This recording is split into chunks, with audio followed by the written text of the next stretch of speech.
a lot of work together, and I love the fact that Mike, for years, and he's the immediate past president of the Connecticut Conference of Municipalities, a unique understanding of the challenges that municipalities are facing today, both before and in the midst of the pandemic. I just want to say a word about the governor, who has really been the backbone of Connecticut's recovery efforts. And in the darkest days that we have gone through, the governor has really been steadfast in his commitment and his dedication and in his response to the people of Connecticut. And Governor, I just want to tell you that over the last few days, on Saturday, I was with Mayor Elliker, and we were in the Hill community with the Red Cross, going door to door to get people to give them appointments for vaccination. And then I went out to Naugatuck at Naugatuck High School, and where the place was mobbed and filled with people going out and getting the vaccination. So thank you for all of that. And as I said, I believe Mayor Lang will join us shortly, and the work that he has been doing for the town of Hamden has been extraordinary over the last several years, a real commitment on his part. You know, we talk about the last year. It's been unprecedented challenges to the country, to the world, and to our state. But because of the tireless efforts of local and community officials, and with the partnerships to deliver federal support, Connecticut is operating ahead of projected budgetary shortfalls, looking to build back better and quicker than initial estimates. Firstly, I am proud to announce that the COVID-related FEMA reimbursements are now 100% covered back to January 2020, instead of the initial 75-25 match. Our cities and our towns should never have had to pay the 25% match to begin with. So I'm pleased at the efforts that my colleagues and I have been able to make in getting a full reimbursement available. State and local governments will not only receive the reimbursement, but will no longer have to rely on tax increases to stay afloat, to keep first responders, frontline health workers, and other providers of vital services on the job. We work closely, obviously, with the administration to work on what I have characterized as a transformational, bold, and progressive policy. I liken what has been done to the New Deal, to put our state and municipalities first. $1.9 trillion, $362 billion in support for state, local, tribal groups, creates a state and local fiscal recovery fund to keep first responders, frontline health workers, teachers. When you say frontline health workers, first responders, this is the police department. First responders are police and fire. So vital, providing vital services for safety on the job. So this is $2.6 billion for Connecticut's state government, $221.5 for our metro cities, those individuals and towns that are community development block grantees in Connecticut's 3rd district, like Hamden and North Haven. $33.1 million for the non-metropolitan cities like North Haven. Hamden will receive $11.9 million, North Haven $2.34 million. The state of Connecticut received $691 million in counties funding to be distributed in cities and towns on a population basis. The funding will help mitigate potential property tax increases, making up for lost revenue, like parking meter charges, larger funding deficits from businesses closing and coming off the grand list.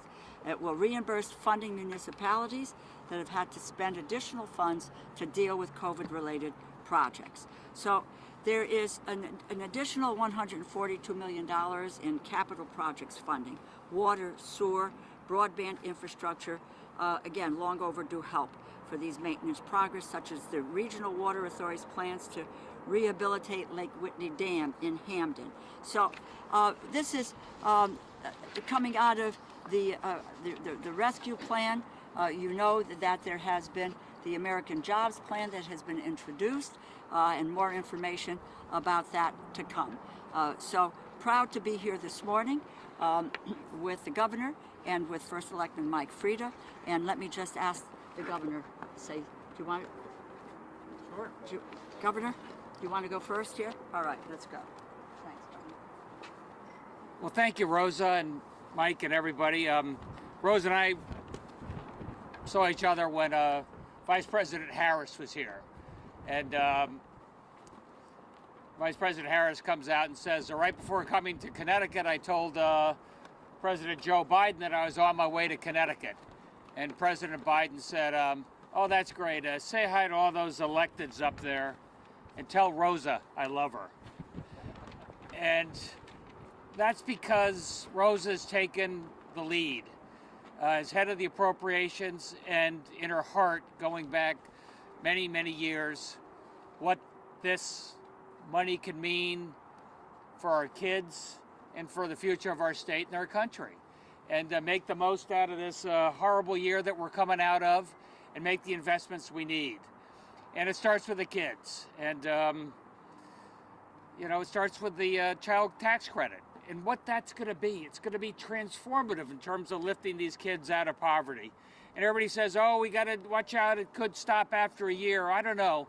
Anytime that Rosa DeLauro and Mitt Romney agree on something, I think it has a good chance of being carried forward, and what a difference it makes. And, you know, Mike, you know, you and I as executives, I don't want to waste this opportunity.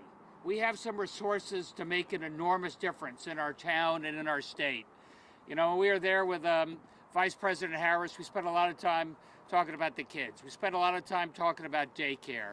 And it's not simply about making daycare universally available and affordable for each and every one of our family. It's not simply the fact that fewer women in the workforce today than any time in the last generation. That's in part due to the high cost of childcare. We also said, look, we're going to put in place a program where you can reskill. You can go to a community college. You don't have to go to a community college for 2 years. Go for 16 weeks. Get a certificate program, something related to healthcare, something related to laser welding. Somewhere we guarantee you you're going to have a job when you get out, and we'll provide that service for you at no cost.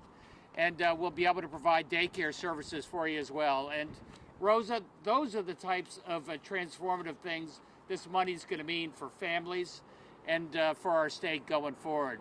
And Kurt Lang, we're going to speed up transportation here in the state of Connecticut. We most certainly are. Thanks. Well, I'll tell you one thing we are going to do. We're going to provide free bus service starting Memorial Day for at least for the summer. And that's a way to help our kids get around, help them enjoy museums and beaches and parks. It's a way for a lot of single parents who sometimes are in a food desert. They have to take 1 or 2 bus stops just to be able to get to a grocery store to buy food. They'll be able to do that at no cost. And I see this as sort of a test. This is a lab. This is where we can show what works and doesn't work with the resources provided to us by the American Rescue Plan. We show it works. Hopefully it becomes a permanent part of change here in the state and for families across the country. You know, so with that, let me introduce you to 2 great mayors, first selectmen, who are on the very front line in terms of making a difference out of these resources. Mike, do you want to kick it off?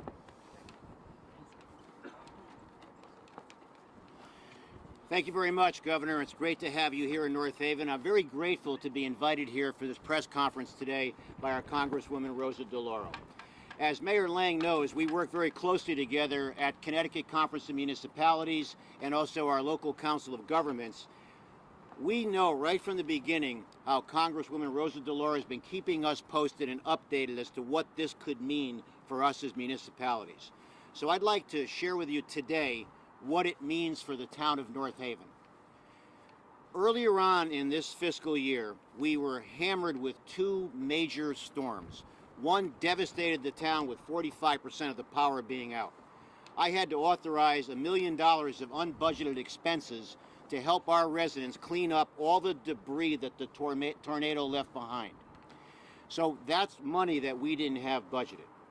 So what this stimulus package means to us here in North Haven, that is under the leadership of our Congresswoman, is that it will enable us to make up for lost revenue. We also had 39 economic development projects that I was personally involved with here in town that came to a grinding halt as a result of COVID-19. To put that in a little bit sharper perspective, we grew the grand list here in North Haven in the previous fiscal year by 9.2%. With the projects that we lost in this current fiscal year, we grew the grand list by only 0.4%. So that's a staggering loss of revenue due to economic development. That is something that I am so involved with here in town. But this federal stimulus package will also help us augment and enhance public safety here in town. For the fourth consecutive year in this coming fiscal year budget, I will be adding 2 firefighters to our fire department. The calls for service in North Haven have gone in a highly dramatic fashion. With the proximity we have to I-91 and the Merritt Parkway, many times our fire department are first responders in accidents that sometimes can be tragic in terms of the outcomes. So this federal stimulus package not only helps us with the lost revenue, but also helps us enhance public safety on the fire department side. In addition to that, what we're seeing in our municipalities is crime has risen, specifically in many of our communities in car break-ins. And many of our residents in all of our communities, this is an epidemic all over the country, they pretty much have had it in their terms of in being just very frustrated. So I'll be adding 3 new police officers to this budget here in town, in North Haven, to help amplify and support our police department in their initiative to protect our citizens here in North Haven. So in summary, this federal stimulus package, authored by and championed by our Congresswoman Rosa DeLauro, working with us in concert with Governor Lamont and his office here in North Haven, working with us, that this will help us make up for lost revenue and help us enhance public safety and help me personally present a very favorable budget to our citizens here for referendum across the street there in May. And this will be a good year in North Haven. We've prided ourselves on having good years, but this federal stimulus package really helps us deliver another good year for our citizens. And for that, ladies and gentlemen, I am eternally grateful. Thank you, Governor, and thank you, Congresswoman, for your support of us here in North Haven and all of our municipalities at Connecticut Conference of Municipalities and our local Council of Governments. Thank you.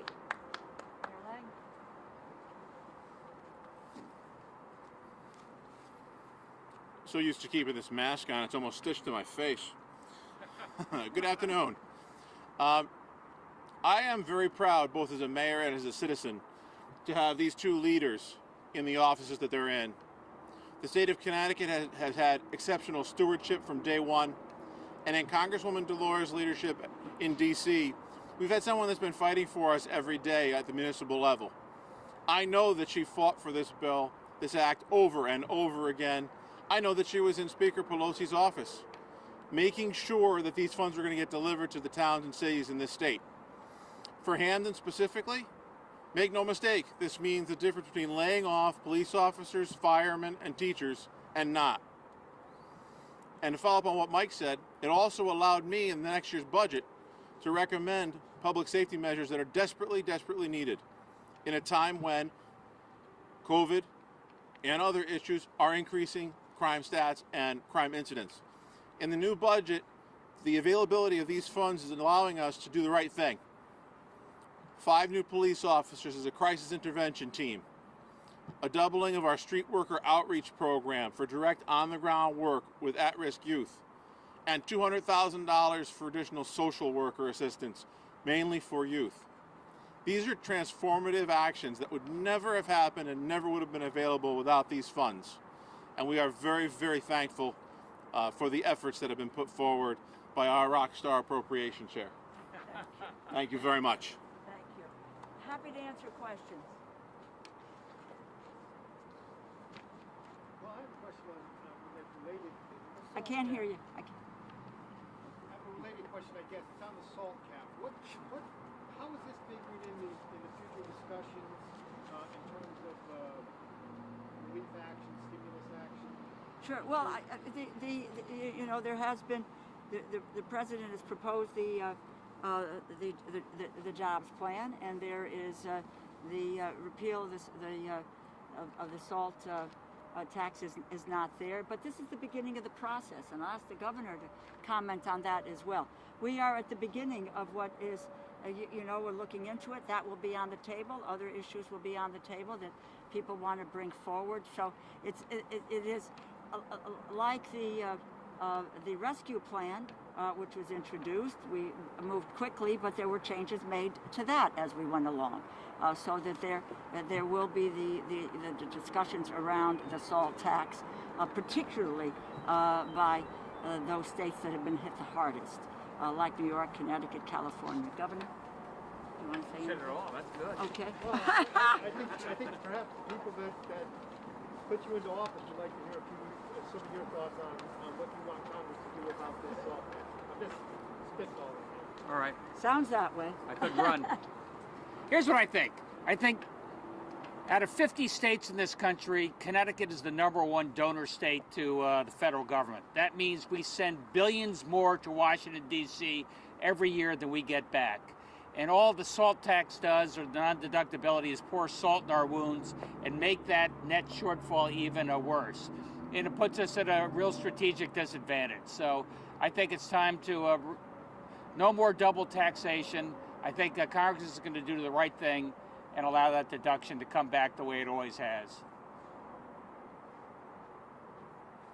Rosa, tell us why it's so important to come out here and remind people of all the money that. Well, there's nothing like money that. Well, it's not the point, but it's not. You know, you can approach it from that point of view, Mark. But the fact of the matter is, it's the services.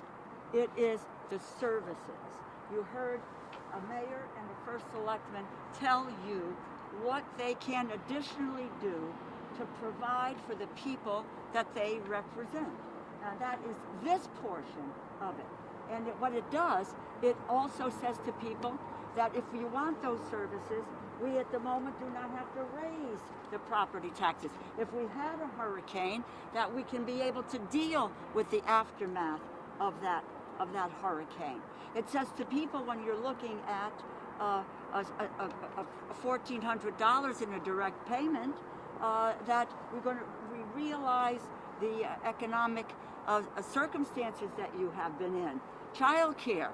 When you're talking about child care, and this is not just numbers, when you say we were about to lose 48,000 slots, take the word slots out of the sentence and say 48,000 Connecticut children would not have access to child care. And do you know today over 5 million women have lost jobs in the United States? And one of the biggest reasons is that there is no caregiving out there. They've left their job to take care of their kids because we don't have child care. And a child tax credit, it's just not numbers on a page. These are people's lives that have been unbelievably interrupted and decimated in a crisis that we haven't seen in a century, both with regard to their health, which is why the governor is doing everything he can to get people vaccinated as quickly as possible. And there's $20 billion. It's just not a number. It's $20 billion that allows the state of Connecticut to be able to vaccinate people. It is the services, and it's important to let people know. The last thing I'll tell you is I haven't figured out the mechanism yet. But what I want to do is to work through our community organizations, whatever effort we can, to make sure that people understand the programs, what's available, and how they can access them. It was not done in the Economic Recovery Program in 2008-2009, nor was it effectively done with the Affordable Care Act, so that people did not know what was in there. We have got to let them know, which is why I'm here today, which is why I've done 2 teletown halls, which is why I was with Senator Murphy, where we're talking about health care. COBRA extended 100%. People will no longer be paying more than 8.5% for an insurance plan on the exchange. Important efforts which make a difference in people's lives. It's a long answer to you, Mark, but that's what's in this bill. It is historic. Congresswoman, how will this American Rescue Plan and other rescue money, how will this be paid for ultimately? Listen, I want you to ask the people who have received. In 2017, there's approximately about $2 trillion that went to the richest 0.1% of the people in this country. We were told that they were going to invest in the United States, that they were going to expand and employ people.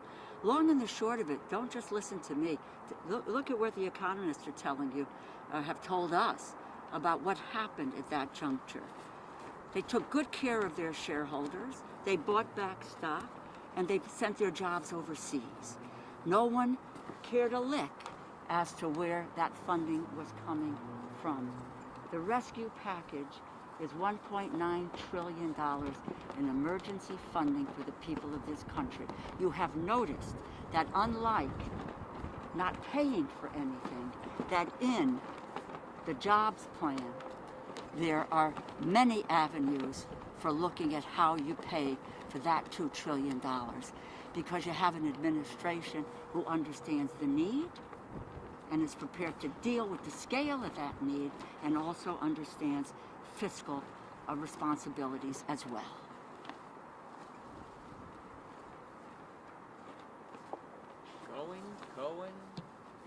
Gone. Okay. Thank you guys. Enjoy the day. The weather's beautiful. Hope everybody had a great holiday. Should have said that at the outset. Thank you. Governor, thank you so much. Well said. Thank you. Thank you. Thank you. Great. Thank you.